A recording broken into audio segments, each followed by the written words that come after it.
سب حضرت عبداللہ ابن عباس سے قرض مانگتے ہیں اپنی روایت کے لیے، اپنی تفسیر کے لیے۔ مفسر حضرت صلی اللہ علیہ وسلم کی دعا تھی،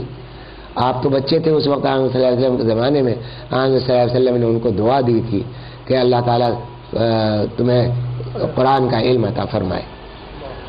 حق تعالی شانہ نے انہیں قرآن کی ایسی سمجھ دی تھی کہ بڑے بڑے صحابہ ان کے جو ان سے عمر میں بڑے تھے، حضرت ابوبکر، حضرت عمر، یہ بڑے بڑے صحابہ ان سے تفسیر کا علم حاصل کرتے تھے۔ تو یہ عرض یہ کر رہا تھا کہ حضرت صلی اللہ تعالیٰ علیہ وآلہ وسلم کو ہم سے اس میں ہم بھی شامل ہیں الحمدللہ، اس لیے کہ انہی کے طفیل، انہی کے صدقے میں آج لا الہ الا اللہ محمد الرسول اللہ کہنے کی توفیق ہمیں ملی ہے۔ الحمدللہ یہ ایمان ہے کہ ہمیں مرنا ہے، مرنے کے بعد زندہ ہونا ہے، آخرت میں جانا ہے، اللہ سے اللہ کو جواب دینا ہے۔ ایک حدیث میں نبی کریم صلی اللہ تعالیٰ علیہ وسلم نے فرمایا کہ آخر رات میں حق تعالی شانہ اول آسمان پر نازل ہوتے ہیں، یعنی تہجد کے وقت، اور جو اس وقت اللہ کی عبادت میں مشغول پاتے ہیں جس کو، اس پر خصوصی توجہ فرماتے ہیں، اپنے فرشتوں سے کہتے ہیں کہ گواہ رہو کہ میرا یہ بندہ اس وقت اللہ ہمارے دربار میں حاضر ہے۔ اور بھی بہت سی فضائل اس رات میں اٹھنے کے، تو اس میں حق تعالی شانہ نے اپنے بندوں سے بھی کہتے ہیں، اور پھر ایک اور آیت ہے اس کو اگر یہاں ملا لیا جائے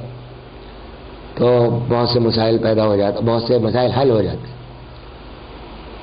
ان الذین آمنوا وعملوا الصالحات سیجعل لهم الرحمن ودا، بے شک وہ لوگ جو ایمان لائے اور نیک عمل کرتے رہے، عمل صالح کیا، تو اللہ تعالیٰ مخلوق کے دل میں اس کی محبت ڈال دیتے۔ سیجعل لهم الرحمن ودا، کہ رحمان جو ہے، اللہ تعالیٰ نے یہاں اپنا ذاتی نام نہیں لیا، صفت کا بیان کیا کہ رحمان جو ہے، جو بہت رحم کرنے والا ہے، جس کے رحم کی کوئی انتہا نہیں ہے، وہ اس آدمی کے لیے جو یعنی ایمان لایا اور عمل صالح کیے، تو مخلوق کے دل میں اس کی محبت ڈال دیتے، اور جب وہ محبت پیدا ہو جاتی ہے صرف مخلوق کے نہیں بلکہ جانوروں کے دلوں میں بھی محبت ڈال دیتے، مخلوق میں وہ بھی آ جاتے۔ تو اگر اس آیت کو ملا لیا جائے تو حق تعالی شانہ کا معاملہ ہمارے ساتھ یہ ہے کہ بس یہی تو چاہتے ہیں کہ بھائی سو رات بھر جلدی سو۔ آج کل تو ایک یہ فیشن بن گیا ہے، اس میں ہم سبھی مبتلا ہیں کہ رات کو بہت دیر سے سوتے ہیں، اور پھر یعنی نماز کے اٹھنے کا بہت سے لوگ ارادہ ہی نہیں کرتے کہ فجر میں اٹھنا ہے، اور دیر سے اٹھتے ہیں، نماز قضا ہوتی ہے، اور اس نعمت سے محروم رہ جاتے ہیں کہ وہ رات۔ میرے شیخ حضرت ڈاکٹر عبدالحی میرے دوسرے شیخ تھے، میرے پہلے شیخ حضرت مولانا عبدالغنی پھول پوری رحمۃ اللہ علیہ، جو حضرت تھانوی رحمۃ اللہ علیہ کے قدیم خلفاء میں سے تھے، وہ تھے۔ اس کے بعد پھر ان کی وفات کے بعد حضرت ڈاکٹر عبدالحی صاحب، وہ ایک بڑی عجیب بات فرمایا کرتے تھے کہ دیکھو بھائی، دنیا والے جو ہیں وہ رات میں 2:30 بجے تک 3 بجے تک سب فسق و فجور میں، کوئی گانے میں، کوئی گانے میں، مختلف قسم کے اعمال میں فسق و فجور میں رہ کر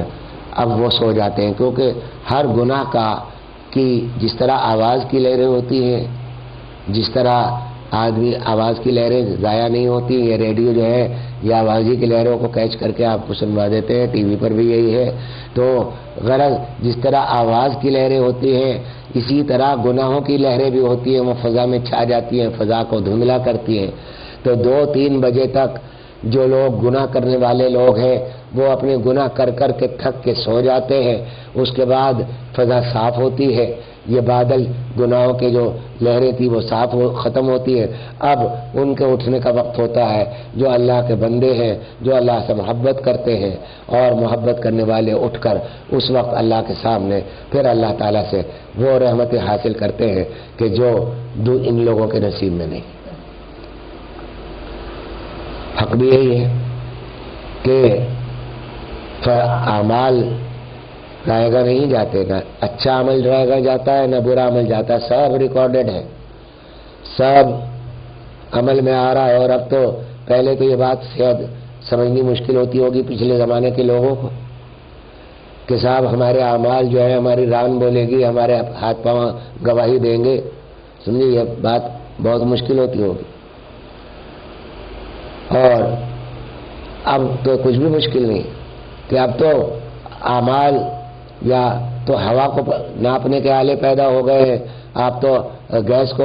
آپ ناپ کر استعمال کرتے ہیں، ان کو تولنے کے آلے پیدا ہو گئے، تو وزن اعمال کی دلیل مل گئی۔ اور اسی طرح یہ جتنے بھی آوازوں کو پکڑنے کے کہ ریڈیو میں آپ کی آوازیں پکڑتا ہے، تو اللہ جب انسان ایک ایسی چیز ایجاد کر سکتا ہے تو اللہ تعالیٰ تو موجود حقیقی ہے۔